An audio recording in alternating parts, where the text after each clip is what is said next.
Hello YouTube, it's Supernova, back with more X-Plane 11. Previously I talked about an approach and landing in the King Air B200. This time we're looking at the same approach in the Piper Twin Comanche.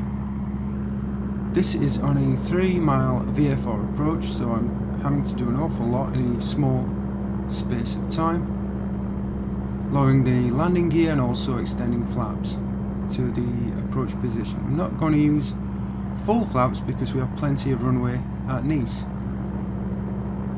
and I'm looking to be approaching the runway at 100 miles per hour, lowering that to about 95. As with the King Air B200, the idea is to cross the threshold at about 500 fpm, then at flare height to flare the aircraft, reduce power so we don't balloon, but then to add power to arrest sink rate. As the aircraft is pitched up, angle of attack increases and lift also increases.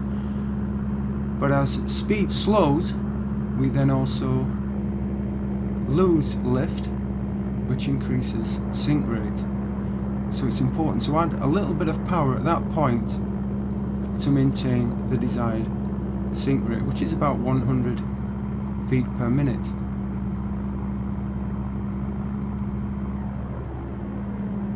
So as we're approaching, we're dropping down to about 95 miles per hour, trying to get into centre line. I'm having some issues here with the aileron trim tab, but I think I've got it just about right.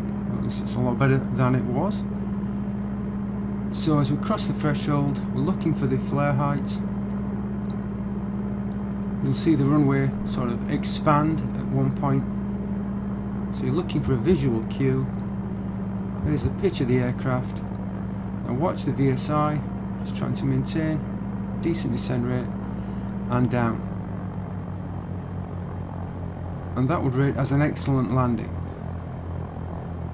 You can see we're on centre line.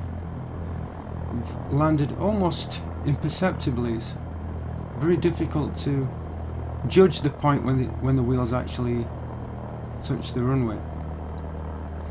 That's essentially what you're looking for. You can perfect it, you can achieve that 100, you could transition to the 100 fpm descent rate and stick exactly on that, holding the controls perfectly steady. So you can still perfect it, but that is the kind of thing that you're looking to achieve. And to achieve that, of course, takes a lot of practice, and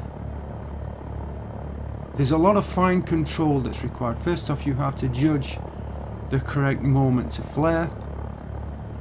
You have to judge the amount of power to pull back, and then you have to judge the amount of power that you need to put back in to prevent the sink rate getting out of control. You don't want a situation where you're crossing the threshold at 500 fpm, you're flaring to 100, and then you're sinking back down to 500. So it takes a lot of practice to get the feel and the precision that you're looking for, but that's the kind of approach and landing that you're aiming for, whether it's a prop aircraft or a turboprop like the King Air B200. So as always, feel free to like, comment and subscribe.